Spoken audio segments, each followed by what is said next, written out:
Hello students, this is Vishwajeet Singh and you are watching Snapsolve. तो आज हम लोग जो है एक नया चैप्टर स्टार्ट करने वाले हैं, पीरियोडिक क्लासिफिकेशन ऑफ एलिमेंट्स। ठीक है, इसका ये पार्ट 1 है। तो यहाँ पे हम लोग पढ़ेंगे कि पीरियोडिक क्लासिफिकेशन नेसेसरी क्यों है और कैसे कैसे साइंटिस्ट ने एलिमेंट्स को पीरियोडिकली क्लासिफाई करने का कोशिश किया। वीडियो को स्टार्ट करने से पहले एक बात, अगर आपने अब तक स्नैपसॉल्व का ऐप इंस्टॉल नहीं किया है तो उसका लिंक आपको डिस्क्रिप्शन में मिल जाएगा, उसे जाके इंस्टॉल करें। उसे इंस्टॉल करने से क्या होगा कि आपके जो भी डाउट्स होंगे फिजिक्स, केमिस्ट्री, बायोलॉजी, मैथमेटिक्स जैसे सब्जेक्ट्स में वो क्लियर हो जाएंगे। बस आपको एक स्नैप लेना है और स्नैप लेते ही आपको तुरंत उसका सॉल्यूशन मिल जाएगा। तो वीडियो को स्टार्ट करने से पहले एक क्वेश्चन है, ठीक है। जैसा कि अभी हम लोगों ने पिछला वीडियो में और पहले ही जो है कार्बन एंड इट्स कंपाउंड जो है वो चैप्टर फिनिश किया है जस्ट कुछ दिन पहले ही। तो आपको इस कंपाउंड का नाम बताना है, ठीक है। नॉमेनक्लेचर हमने देखा था, तो इस कंपाउंड का आप नाम बता दीजिए, ठीक है, कमेंट करके। अगर आपको नहीं पता इसका नेम तो जो है वीडियो में बने रहें, लास्ट में आपको इसका आंसर जरूर मिलेगा। तो अब हम लोग स्टार्ट करने वाले हैं चैप्टर। तो चैप्टर में देखिए हमको पढ़ना क्या है, हमको पढ़ना है periodic classification of elements. Elements का पीरियोडिक क्लासिफिकेशन पढ़ना है। बेसिकली आप ये समझ सकते हैं क्लासिफिकेशन क्यों पढ़ना है, क्यों इंपॉर्टेंट है, ये पता होना चाहिए कि किसी भी चीज का आप जब क्लासिफिकेशन पढ़ते हैं तो वो क्यों पढ़ा जाता है। ठीक है, ये पढ़ा जाता है ताकि उनका जो स्टडी है वो इजी हो जाए। क्योंकि अभी हम लोग जानते हैं 118 एलिमेंट्स हैं हमारे अर्थ पे, है ना, जिसमें से 94 नेचुरल हैं और फिर बाकी आर्टिफिशियल उनको बनाया गया। तो ये जो एलिमेंट्स हैं हम लोग हर एक एलिमेंट्स को एक एक करके जो है नहीं पढ़ सकते, ठीक है। काफ़ी टाइम लग जाएगा, है ना, काफ़ी ज़्यादा रिसर्च हर एलिमेंट पे अगर किया जाए तो काफ़ी टाइम लग सकता है उसमें। तो उसी रिसर्च को या उसी स्टडी को इजी करने के लिए हम लोग क्या करते हैं, क्लासिफिकेशन करते हैं। क्लासिफिकेशन करते हैं क्यों, ताकि जो वो स्टडी है, स्टडी ऑफ थिंग्स जो है, जिसका भी हम क्लासिफिकेशन कर रहे हैं। जैसे आपने क्लास 9 में diversity in living organism chapter पढ़ा होगा, वहां पे आपने क्लासिफिकेशन देखा होगा लिविंग वर्ल्ड का, है ना। तो वहां पे क्यों पढ़ा था हमने वो क्लासिफिकेशन, क्योंकि वहां पे लिविंग वर्ल्ड में इतने सारे क्रिएचर थे कि सभी को एक एक करके पढ़ना आसान नहीं था। तो उनको एक ग्रुप में बना दिया। तो उस ग्रुप के बारे में जैसे हमको पता लगा तो उस ग्रुप में जितनी चीजें हैं सबके बारे में हमको पता लग जाएगा, सबकी प्रॉपर्टीज के बारे में हमको पता लग जाएगा। कुछ ऐसा ही यहाँ पे होगा।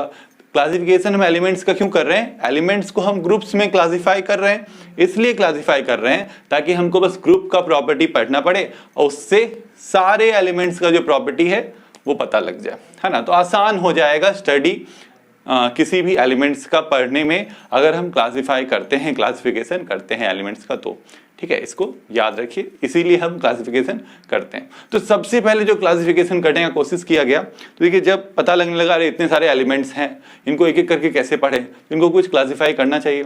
तो सबसे पहला जो क्लासिफिकेशन आया था वो था मेटल्स और नॉन मेटल्स का। साइंटिस्ट ने क्या किया, मेटल और नॉन मेटल में एलिमेंट्स को क्लासिफाई कर दिया कि हाँ ये मेटल्स होते हैं, ये नॉन मेटल्स होते हैं। पर पता क्या लगा कि इतना सा क्लासिफिकेशन से कुछ नहीं होगा, क्योंकि बहुत सारे मेटल्स ऐसे थे जिनके दो मेटल्स भी थे तो उन दोनों की प्रॉपर्टीज पूरी अलग थी, दो नॉन मेटल्स की भी प्रॉपर्टी पूरी डिफरेंट थी। तो उन प्रॉपर्टीज को अलग अलग ग्रुप में डिवाइड करने के लिए की कोशिश अलग अलग साइंटिस्ट ने शुरू कर दी कि हर साइंटिस्ट चाहता है कि मैं ये करूं तो मेरा नाम जो है आगे फेमस हो, ठीक है। तो ऐसा कुछ हुआ, स्टार्ट हुआ क्लासिफिकेशन। तो जो स्टार्ट हुआ, सबसे पहला जो हमको क्लासिफिकेशन पढ़ना है इस चैप्टर में वो है डोबर्नियर ट्राइड्स, ठीक है। डोबर्नियर ट्राइड्स के बारे में हमको यहाँ पे पढ़ना है सबसे पहले। तो डोबर्नियर ट्राइड्स ने देखिए J.W. डोबर्नियर थे साइंटिस्ट, ठीक है, इन्होंने ही ये ट्राइड दिया था, ठीक है। देखिए उन्होंने क्या कहा था, कैसे किया था क्लासिफिकेशन, क्या फीचर थे। अगर आपको लिखने आए write the feature of Dobereiner triads, तो आपको ये 2 पॉइंट्स वहां पे लिखना जरूरी है। ये फीचर्स हैं उसके, कैसे किया है क्लासिफिकेशन। पहला फीचर में ये बोल रहा है elements with similar properties were arranged in the group of 3, ठीक है।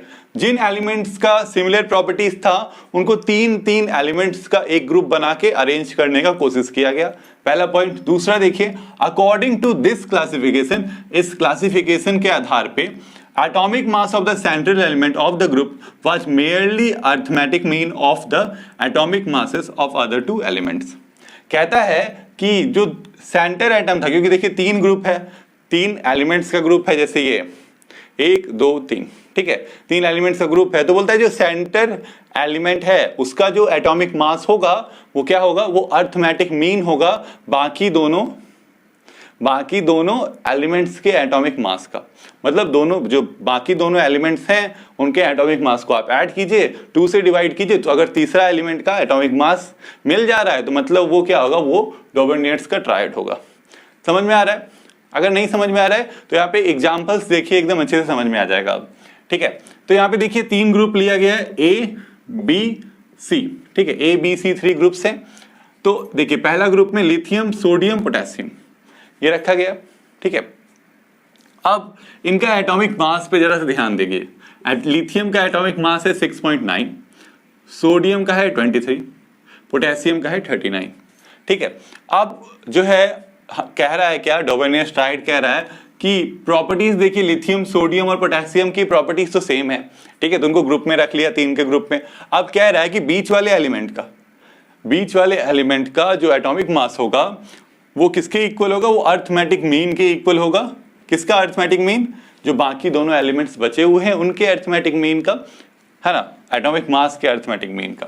तो यहाँ पे देखिए 39 प्लस 6.9 है divided by 2, 39 plus 6.9 divided by 2 क्यों किए, क्योंकि इस एटॉमिक मास और इस एटॉमिक मास को जोड़ के हमको क्या निकालना है, अर्थमेटिक मीन निकालना है। तो दोनों को ऐड करके 2 से डिवाइड किया, देखिए क्या आया, 22.95 आया, और यहाँ पे कितना है 23, तो लगभग दोनों इक्वल है, 22.95 एंड 23 आर अप्रोक्सीमेटली इक्वल। तो ऐसा है, तो इसलिए लिथियम सोडियम एंड पोटेशियम क्या है, ट्राइड्स हैं, डोबरनियर्स ट्रायड हैं, ठीक है। वैसे अगर आप ये वाला देखिएगा, ठीक है, क्लोरीन है, ब्रोमीन है, आयोडीन है। तो क्लोरीन का एटॉमिक मास है 35.5, ब्रोमीन का एटॉमिक मास है 79.9, आयोडीन का एटॉमिक मास है 126.9, ठीक है। तो देखिए chlorine bromine iodine property same है। अब इन दोनों का जो मासेस का एटॉम क्या होगा, अर्थमेटिक मीन, वो सेंटर एलिमेंट के एटॉमिक मास के बराबर होना चाहिए। तो वही यहाँ पे है, देखिए, है ना, हमने यहाँ पे अर्थमेटिक मीन निकाला तो वो आया 81.2, ठीक है, 81.2 और ये 79.9, मतलब ये 80 आप सोच सकते हैं, 80 और 81, ठीक है, तो लगभग सेम आया, तो मतलब ये ट्राइड्स हैं। वैसे अगर आप यहाँ देखिएगा इस वाले में भी आपको वही मिलेगा, क्या मिलेगा कि इन दोनों का जो आपका मासेस का अर्थमेटिक मीन है वो मिडल वाले के एटॉमिक मास के बराबर है।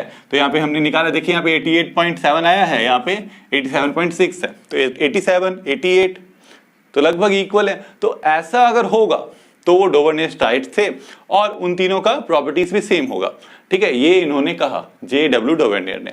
पर हुआ क्या, इसका लिमिटेशन क्या है, देखिए लिमिटेशन है it was limited to fewer elements, ठीक है, कुछ ही एलिमेंट्स पे ये रिस्ट्रिक्टेड था, ठीक है।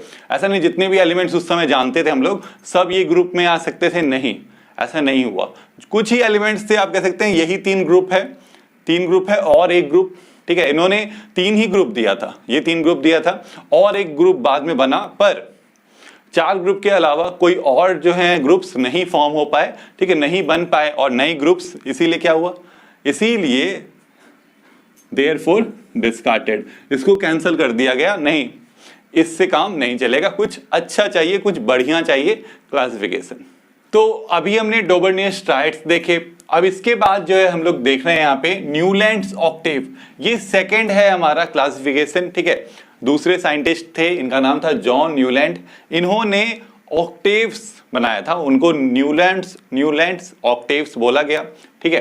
तो वो क्लासिफिकेशन के फीचर्स क्या क्या थे, यहाँ पे 2 पॉइंट में लिखा हुआ है। देखिए फीचर्स आते हैं लिखने के लिए तो आपको याद रखना जरूरी है, आप नोट्स बना सकते हैं, स्क्रीनशॉट ले सकते हैं, ठीक है। तो यहाँ पे देखिए क्या है, अकॉर्डिंग टू दिस क्लासिफिकेशन, इस क्लासिफिकेशन के हिसाब से देखिए क्या है कि if elements are arranged in increasing order of atomic mass, the property of 8th element is same with that of first one.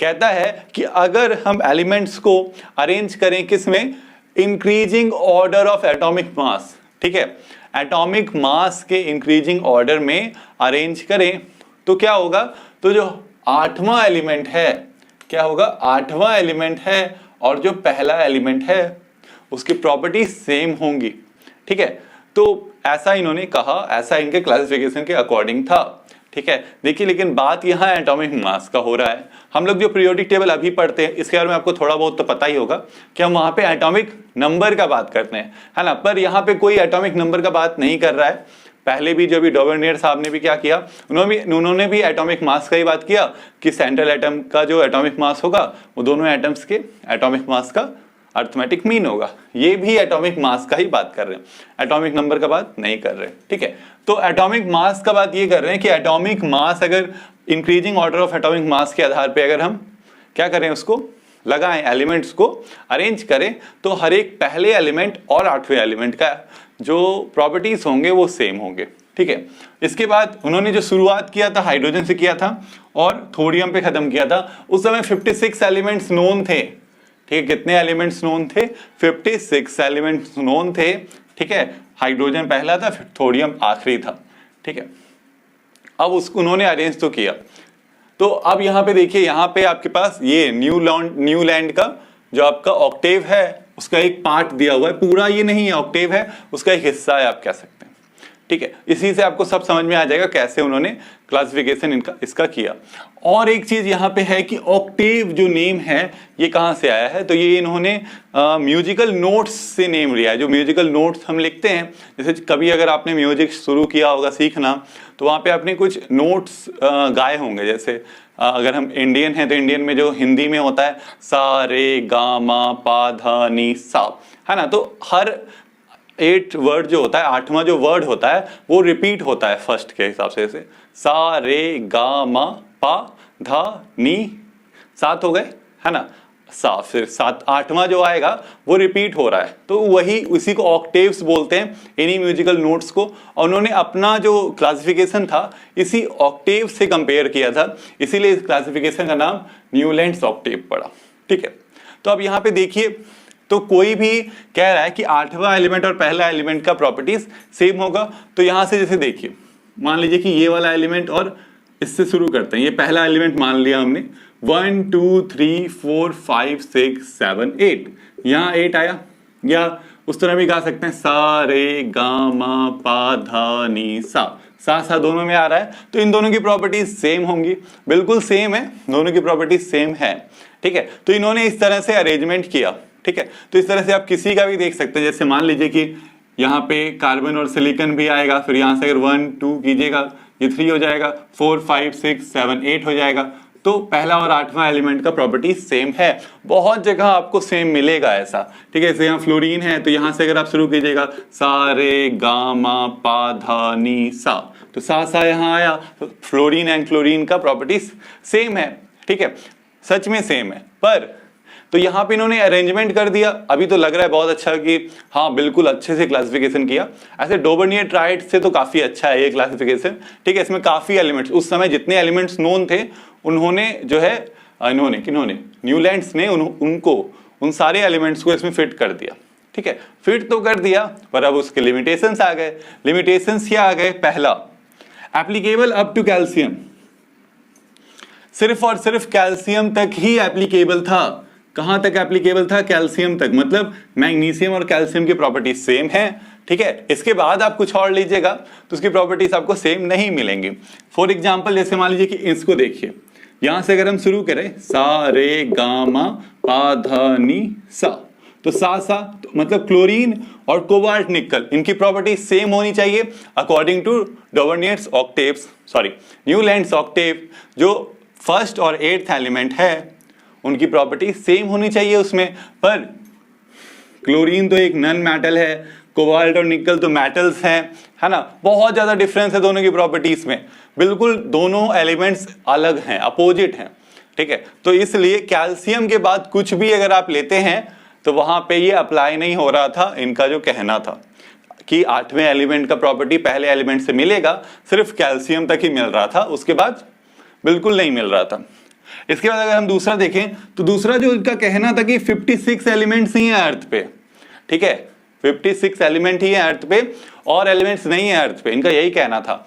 ठीक है, और उन्होंने 56 एलिमेंट्स को अरेंज कर भी दिया था। पर लेटर बाद में जो है और एलिमेंट्स डिस्कवर हुए।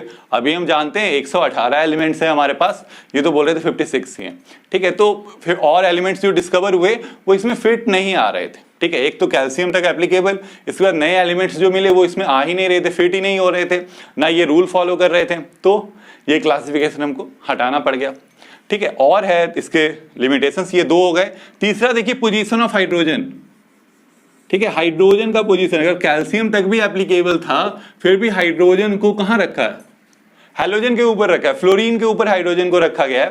वैसे पोजीशन ऑफ हाइड्रोजन ये तो मतलब आपको आगे तक लिमिटेशन चलते रहेगा, अभी स्टार्ट हुआ है, आगे जो भी क्लासिफिकेशन होगा वहां आपको पोजीशन ऑफ हाइड्रोजन एक लिमिटेशन मिलेगा।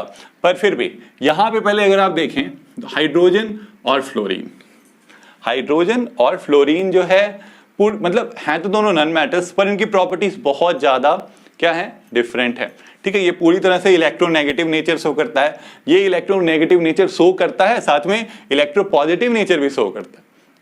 तो इसलिए हाइड्रोजन जो है फ्लोरीन से काफी अलग है, तो पोजीशन ऑफ हाइड्रोजन भी एक लिमिटेशन था। और चौथा देखिए, चौथा तो मतलब उन्होंने अपनी बात को ही गलत साबित कर दिया। उन्होंने जो है एक ही स्लॉट में 2-2 एलिमेंट्स रख दिए, ठीक है। अभी कह रहे थे कि 8वां एलिमेंट का प्रॉपर्टी पहले एलिमेंट से मिल जाएगा, सेम होगा, पर इन्होंने देखिए किया क्या। अब अगर हम यहाँ पे पोटेशियम और कॉपर को कंपेयर करें तो मतलब एक दूसरे के नीचे रखा हुआ है सेम प्रॉपर्टी वाले एलिमेंट्स, तो यहां से गिनिए 1 2 3 4 5 6 7 8 9, यहाँ 9 आ गया है ना। 9th एलिमेंट का प्रॉपर्टी कह रहा है कि पोटेशियम की तरह है, ऐसे तो है भी नहीं, पर 8वां के बदले आप अब 9वां बोलने लग गए। पहले आपने ही अपना ही क्या कहते हैं थ्योरी दिया कि 8वें एलिमेंट का जो प्रॉपर्टी है वो पहले एलिमेंट के जैसा होगा, अब आप ही कह रहे हैं कि 9वां एलिमेंट। तो अगर कोई इंसान आपको कुछ बोले, ठीक है, बाद में उसी बात से मुकर जाए तो फिर वो बात ही मतलब कि वो इंसान ही खारिज हो जाएगा, तो उसका जो क्लासिफिकेशन है वो भी खारिज हो गया, ठीक है। तो ये क्लासिफिकेशन नहीं चला, ठीक है। अब इससे कुछ अच्छा क्लासिफिकेशन का जरूरत था, पर वो अच्छा क्लासिफिकेशन जो है हम लोग आज नहीं पढ़ने वाले, नेक्स्ट वीडियो में उसको देखना है। वीडियो की स्टार्टिंग में आपसे मैंने पूछा था इस कंपाउंड का नाम, ठीक है। तो देखिए इसका नेम क्या होगा। यहाँ पे अगर आप काउंटिंग करें पहले तो सबसे पहले देखिए यहाँ पे हमको क्या देखना होता है, फंक्शनल ग्रुप ढूंढना होता है ना। हम लोग जो भी नोमेनक्लेचर किए हैं अभी तक कार्बन एटम्स कंपाउंड में, अगर आपने वो सब नहीं देखा है तो आपको डिस्क्रिप्शन में लिंक मिलेगा, आई बटन में मिलेगा, ठीक है, या चैनल पे भी आप स्क्रॉल करके जो है देख सकते हैं वो सब वीडियोस। तो यहाँ पे अगर आपको मिलेगा, देखिए इसका हमको नेम लिखना है, तो नेम लिखते समय पहले हमको फंक्शनल ग्रुप देखना होता है। तो फंक्शनल ग्रुप है हमारा OH। OH कौन सा फंक्शनल ग्रुप है, अल्कोहल है, बिल्कुल। OH क्या है, OH अल्कोहल है, ठीक है। अब अल्कोहल फंक्शनल ग्रुप मिल गया। अल्कोहल के लिए सफिक्स यूज करते हैं हम लोग, कौन सा सफिक्स यूज करते हैं, OL, ठीक है। OL सफिक्स यूज होता है, चलिए ये तो पता लग गया इतना सा। अब पेरेंट चेन देखना होगा। पेरेंट चेन देखिए 1 2 3 4 5, 5 कार्बन है सारे सिंगल बॉन्ड, 5 कार्बन सारे सिंगल बॉन्ड। 5 के लिए पेंट वर्ड यूज होता है ना, पेंट लिख दिया हमने। इसके बाद सारे सिंगल बॉन्ड है तो ये एल्केन है, एल्केन है तो ANE, पेंटेन हो गया ये, ठीक है। अब देखिए क्या है कि हमको सफिक्स लगाना है, सफिक्स लगाना होगा तो हमको ये वॉवल हटाना होगा, ठीक है, क्योंकि O और E दोनों वॉवल है तो दोनों एक साथ हम नहीं लिख सकते, तो हमने यहाँ पेंट लिख दिया। अब इसके बाद हमको लिखना है कि OL कितने नंबर पे है पहले, है ना, वो अल्कोहल का पोजीशन क्या है। तो देखिए 1 2 3 यहाँ पे 3 नंबर पे है, इधर से गिनिए 1 2 3, इधर भी 3 नंबर पे आ रहा है, तो पता लग रहा है पोजीशन क्या है, 3 है। तो पेंट 3 ऑल, इसका क्या नेम हो गया, पेंट 3 ऑल, ठीक है। तो ऐसे ही अमेजिंग और इंटरेस्टिंग वीडियोस के लिए स्नैप सॉल्व के यूट्यूब चैनल को जरूर सब्सक्राइब करें और हमारे वीडियोस की अपडेट्स के लिए नोटिफिकेशन का बेल आइकन भी जरूर प्रेस करें। और अब तक अगर आपने स्नैप सॉल्व का ऐप डाउनलोड नहीं किया है तो उसका लिंक आपको डिस्क्रिप्शन में मिल जाएगा, उसे जाके डाउनलोड करें। आपको जितने भी डाउट्स होंगे फिजिक्स, केमिस्ट्री, बायोलॉजी, मैथमेटिक्स जैसे सब्जेक्ट्स में वो क्लियर हो जाएंगे, ठीक है। बस आपको एक स्नैप लेना है और आपको तुरंत उसका सॉल्यूशन मिल जाएगा। Thank you.